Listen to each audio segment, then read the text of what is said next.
Welcome back to the final bit of action now from North versus South in Bloemfontein, the Inland Motocross Championships and Dragon Energy Northern Provincials, all part and parcel of this big event. And we move into the MX2s now, getting ready to go. Slightly smaller field of MX2 riders that we normally see at these kind of events, but it is a stacked and very classy field that leads things up.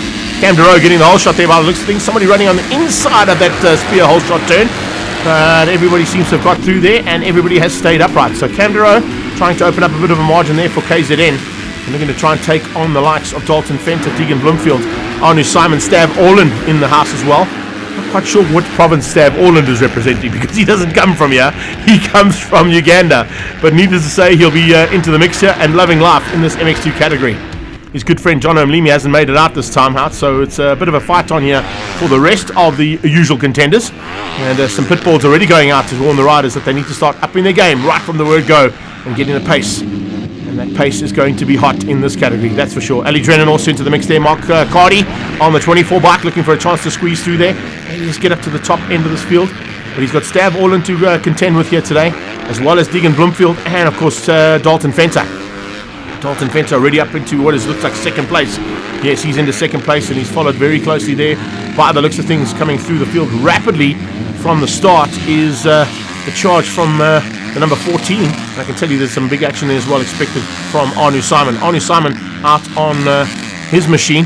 He's on 592 and slowly but surely making way to the front end. At this point though, it is all about Cam Deroe and he's disappearing at the front end away from Dalton Fenter.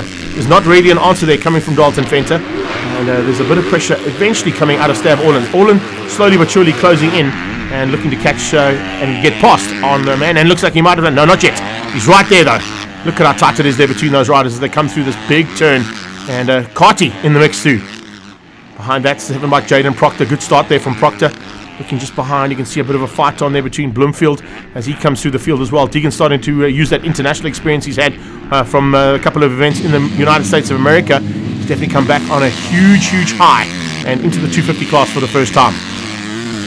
Fenter in second, Orland closing him down. But no one's got an answer at this stage to Cam Deroe. A little bit of breathing room, maybe a bit of roost room there between these top 3 riders. Just ensuring that they don't pick up too much roost from the rider in front of them because that absolutely destroys your day.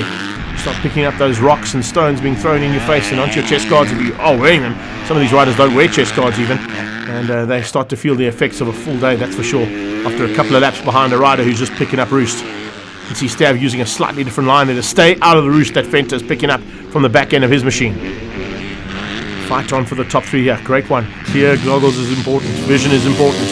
You can see that little rip strip being pulled there by Stav Orland to just clear his vision, and it's given him perfect opportunity to get through there on Dalton Fenter. Fenter's made a mistake somewhere, he's dropped to 3rd. So it's now a battle between Stav Orland onto the last lap there. Orland versus Deroe. KwaZulu-Natal versus Uganda, and here they go. And Stav Orland's not going to hold back here. He's going to try and get the victory here. And I tell you, he's going to push this man to the limit. He's riding in the North versus South. As I said, I'm not quite sure what province he's representing, but needless to say, he's certainly enjoying life here in amongst the top 250 riders in the country. He's just not able to get across the line though in the front end. And the win goes once again. Incredible drive and ride from Cam Deroe to win things out there over Stav Orland. It's a good ride as well coming out of Dalton Fenter. He'll eventually finish in 3rd place overall behind Deroe and Orland, with Proctor, De Freya and Ricky Raff beating out Johan Vogelsang for the top 7 in MX2s. Premier class lining up now, the MX1 class, and back-to-back duties there for MX1s for Cam Deroe. We've just seen him take the title in the MX2 class for KwaZulu-Natal. Can he do the same thing here for MX1s? It looks like he can. He's going to be a hard man to beat down into the spear whole shot turn, and I think he might have got through there. Yes, he has. He is side by side though. Great start from Jesse Wright. Jesse Wright comes round his outside, and Brandon Wheeler in the mix there as well on the 511. Great start from Catalano.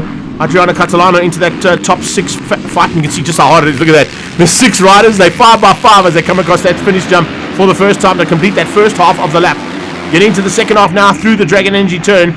You can see Jaden Proctor now pushing and looking for an opportunity. Oh, and he runs over so slightly. A little bit hot.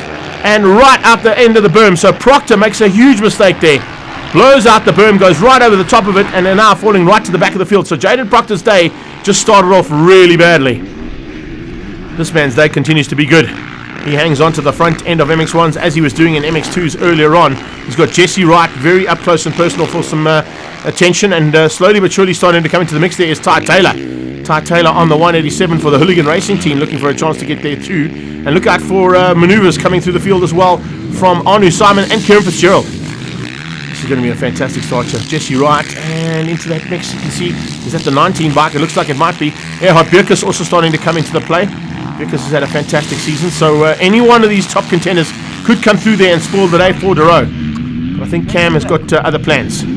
I think, in fact, he's actually got the plane ticket. He's already on his way to the Bloemfontein airport because no one is even close to him. Jesse Wright is the closest, but he's about 6 seconds off the pace.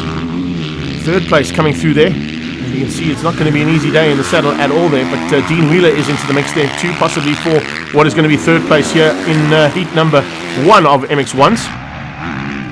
Dero, though, just controlling things from the front end. Jesse Wright hangs on for second, so it's KwaZulu-Natal versus Gauteng.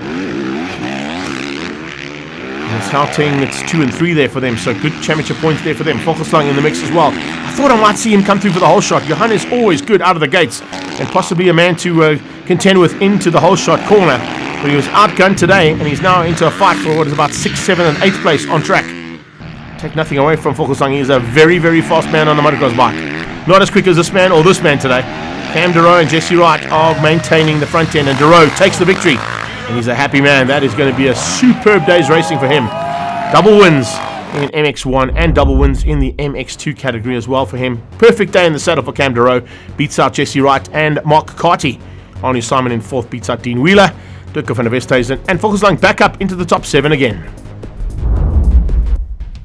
And that wraps up a phenomenal day's racing here at the BORC. Congratulations to the entire team at BORC for a track that was well prepped and held out for some fantastic racing all day long. Whole shot awards being handed out there from the Spear guys, and of course championship awards to all of the categories and all of the young riders who have been fighting so hard all day long. They just love life out on circuit. They'll probably be out there a little bit later on as well on their BMXs and running around with their toy motocross bikes all night long. The celebrations continued into the night, and of course celebrations on all steps of the podium for every single one of the categories too. Great effort from those riders who put in the work today to get the honours. Kayla Roth taking the ladies as we saw. Fantastic effort from her. And of course some big dices throughout the field in both the 125s and in the 250s and MX1s as well. The Masters and Grandmasters is always looking forward to a cold captain by the looks of things there, courtesy of Gary Killian.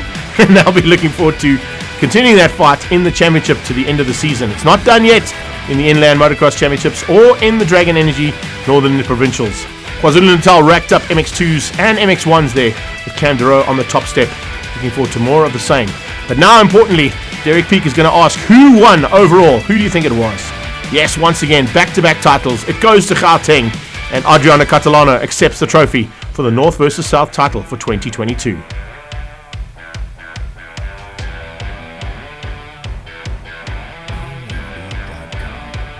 Big changes for the event next year, possibly a 2-day event, so make sure you check out all the action on the social media platforms for the Inland Motocross Championship and North versus South.